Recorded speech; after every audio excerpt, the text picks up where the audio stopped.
put to the House. I call. The member must call.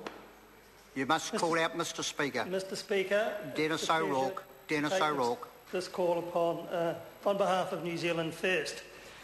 New Zealand First members support the intent and substance of the bill.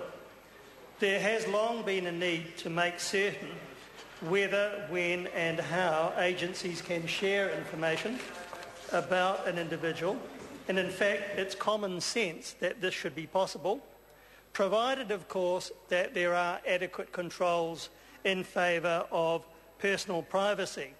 And those are the provisions of course which New Zealand First will wish to ensure are robust. And that is something we'll be looking at closely at the committee stage. The benefits of information sharing are significant, and there are a couple of good examples of this given in the regulatory impact report, and they include these two. The ability of agencies to take a coordinated approach to support individuals and families with complex needs is not as effective as it could be if information were shared more easily. The violent abuse of a young child is sometimes blamed on inadequate coordination, which draws attention to lack of information sharing. So we shouldn't always see that there is some dark purpose behind this. There do need to be controls, of course, but let's look at the positive which can come out of information sharing. After all, if one agency of government has got information for valid purposes, then it's perfectly normal for another arm of government to require and make good use of that information as well. The detailed provisions of the bill do create the certainty required for agencies to lawfully share information and also protect the rights of individuals concerned. And also they empower the Privacy Commissioner appropriately in his or her role to oversee the operation of these new provisions. The concept of the bill we think is good. And at first it allows sharing as appropriate and necessary for the efficient operation of the public service. An agency that holds personal information may use the information for another purpose or disclose it to another person if the agency believes on reasonable grounds that the use or disclosure is necessary to prevent or lessen a serious threat to public health or public safety or the life or health of the individual concerned or another individual. So the purposes are perfectly proper and provide a significant benefit to the community as a whole, provided again, of course, there are adequate provisions in favour of personal privacy. We think that the removal of the word imminent is also sensible and necessary. It is easy to see the problems which the word imminent would impose. The word is unnecessary and it is unduly limiting. The second thing that the bill does is to provide for a new mechanism using a procedure culminating in an order in Council to approve information sharing agreements. And it is the best of the two options which were available. In particular, it sets out the functions of the Privacy Commissioner by adding further provisions to Section 13, including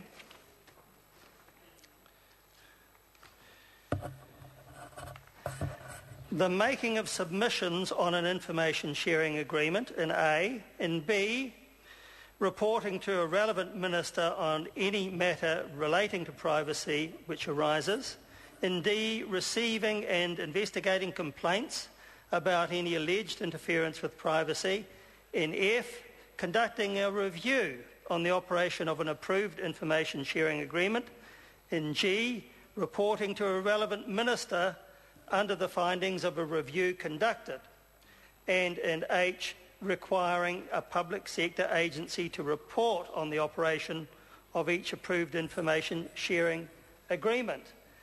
These provisions will give confidence that the rights of the individual will be protected appropriately, that privacy principles and codes of conduct will be preserved, and that there will be transparency and reporting requirements in respect of the operation of agreements. The requirements for the Order in Council in the new section 96H are also comprehensive. I note that in clause C, an Order in Council, or rather clause E, an Order in Council must, for every party to the agreement, firstly describe the personal information or type of personal information that the party may share with each of the other parties. And 2, state how the party may use the personal information. And 3, state the adverse actions that the party can reasonably be expected to take as a result of sharing personal information under the agreement. And 4, specify the procedure that the party must follow before taking adverse action against an individual as a result of sharing personal information under the agreement.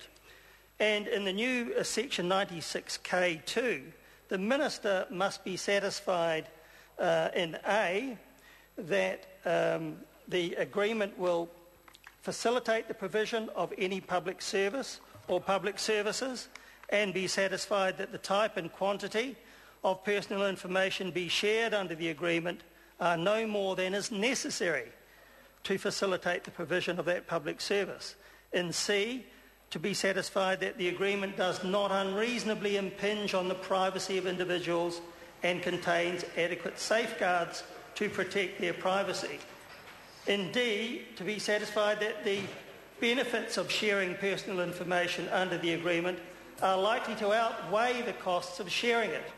And lastly, in E, that any potential conflicts or inconsistencies under the agreement and any other enactment or rule of law have to be identified and appropriately addressed.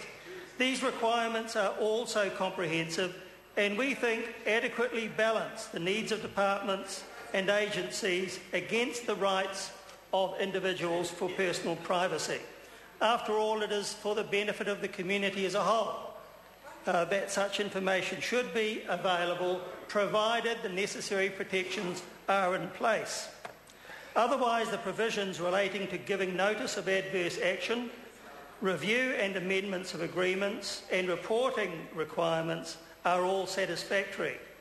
There is, however, one matter of apparent misdrafting that I would like to raise with the committee with a suggestion for rectification. It's a relatively minor matter. It relates to the amendment to section 2.1 and concerns the definition of serious threat, which refers to an agency in assessing whether a threat is serious to have regard to A, the likelihood that the threat will occur, B, the severity of the consequences if the threat occurs, C, the time at which the threat may occur.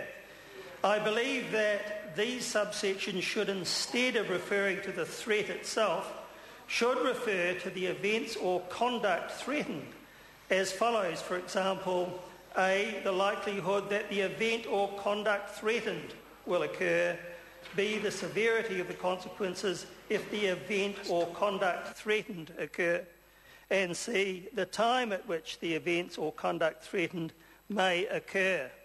Finally, it is obvious that the bill, if enacted, will place much more pressure on the Office of the Privacy Commissioner. I trust that despite current budgetary constraints, the necessary additional resources will be made available so that the Commissioner can carry out the important role defined in the bill. Subject to these comments and for the reasons mentioned, New Zealand First members do support the bill going to the committee. I call the Honourable Member Dr. Jackie Blue. Thank you, Mr. Speaker.